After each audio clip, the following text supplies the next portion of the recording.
Presenting captain America the first Avenger. इस कहानी की शुरुआत में दिखाया जाता है कि आर्कटिक के बर्फीली चट्टानों के बीच में वैज्ञानिकों को एक बहुत पुराना एयरक्राफ्ट मिलता है और जब वो उसके अंदर जाते हैं तो वो देखते हैं कि वहाँ पर कैप्टन अमेरिका का शील्ड है। और यहाँ से कहानी जाती है सन 1942 में, जहाँ पर एडोल्फ हिटलर का खास आदमी जिसका नाम जोहान है। जोहान एडोल्फ हिटलर के लिए हथियार बनाता है, साथ ही वो हाइड्रा टेररिस्ट ऑर्गेनाइजेशन का कमांडर भी होता है। वो अपने लोगों के साथ चर्च में जाता है जहाँ पर वो कोई खास चीज़ ढूंढ रहा है।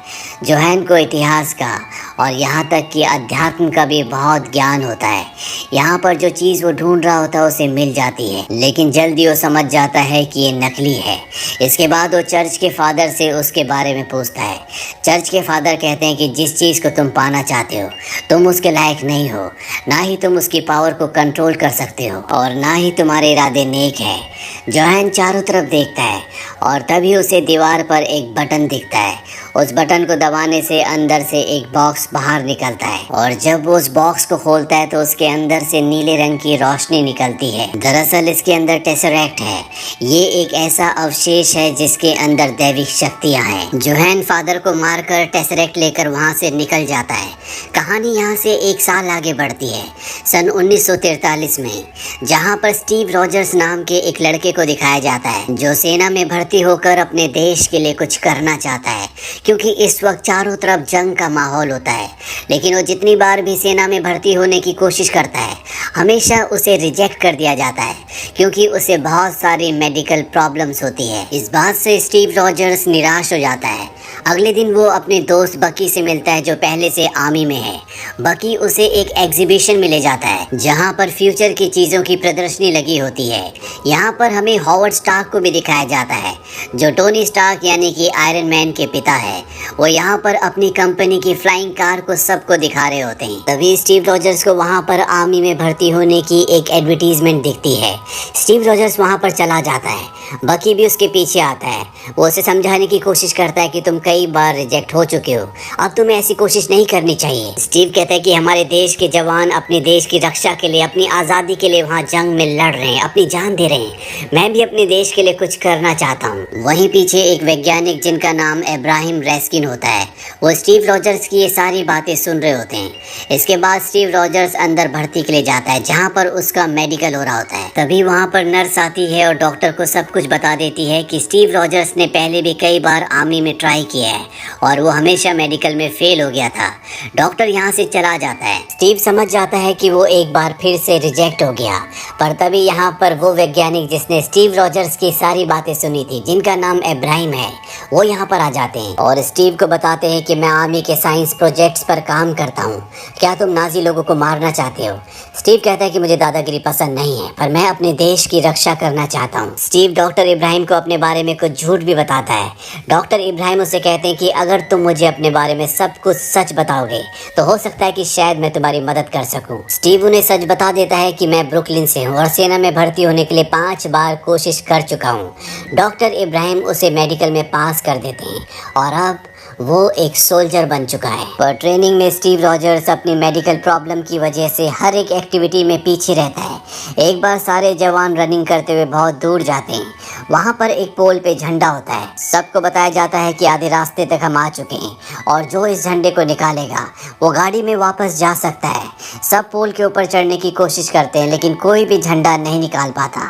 दरअसल आज तक इस झंडे को किसी भी सोल्जर ने नहीं निकाला, लेकिन तभी स्टीव रॉजर्स उस डंडे को ही गिरा देता है और झंडा निकाल कर गाड़ी में बैठ जाता है। अब अगले दिन जब सबकी ट्रेनिंग चल रही होती है तो यहाँ पर डॉक्टर इब्राहिम आते हैं जो कर्नल को बताते हैं कि मैं सुपर सोल्जर प्रोग्राम के लिए स्टीव रॉजर्स को चुनना चाहता हूँ। ये सुनकर वो पूरी तरह से शॉक्ड होते हैं। वो कहते हैं कि अगर हमने इसके हाथ में सुई चुभाई तो सुई आर पार हो जाएगी, ये सबसे कमज़ोर है। इस काम के लिए मेरे पास एक जवान है जिसके अंदर बहुत सारी खूबियाँ हैं।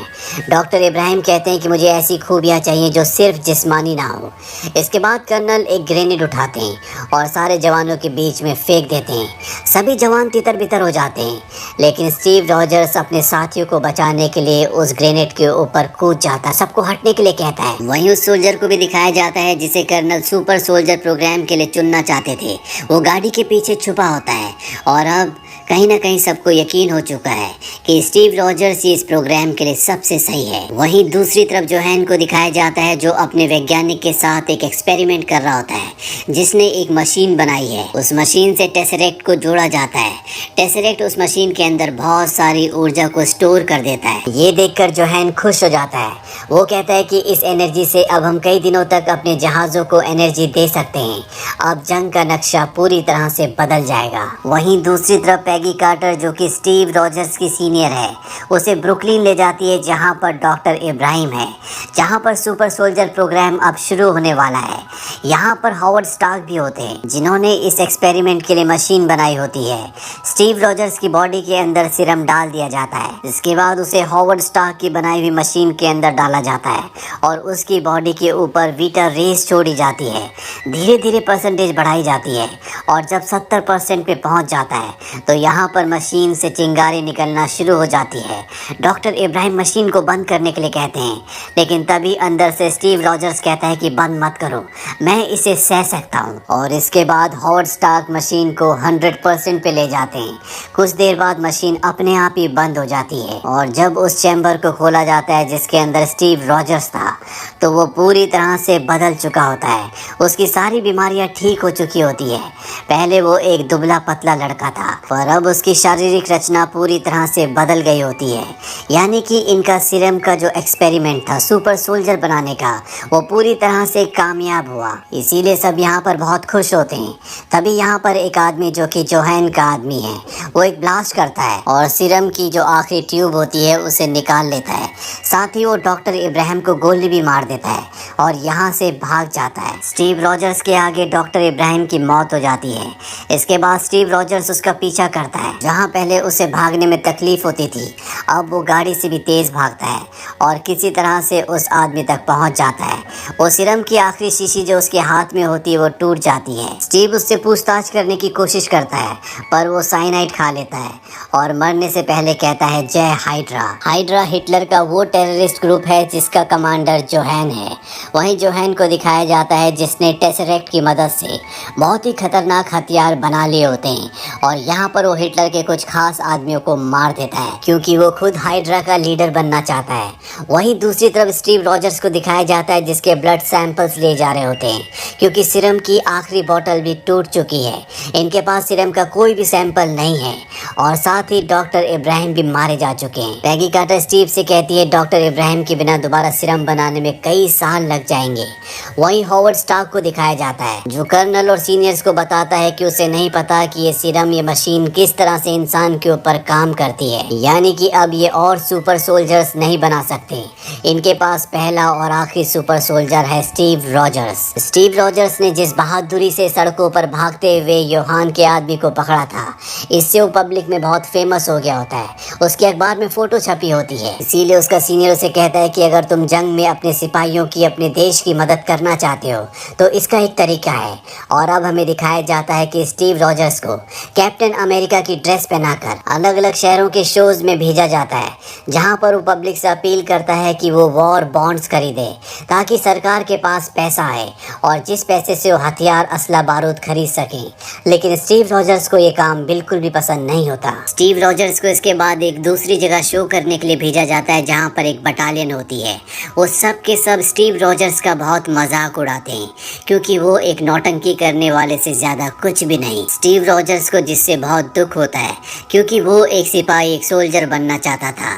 शो के बाद उसके पास पैगी कार्टर आती है और पैगी कार्टर से उसे पता चलता है कि उसका दोस्त बकी जिस बटालियन में था उस बटालियन को हाइड्रा ऑर्गेनाइजेशन के ऊपर हमला करने के लिए भेजा था, लेकिन सारी बटालियन मारी गई और जो लोग बचे थे उन्हें हाइड्रा ने बंदी बना लिया।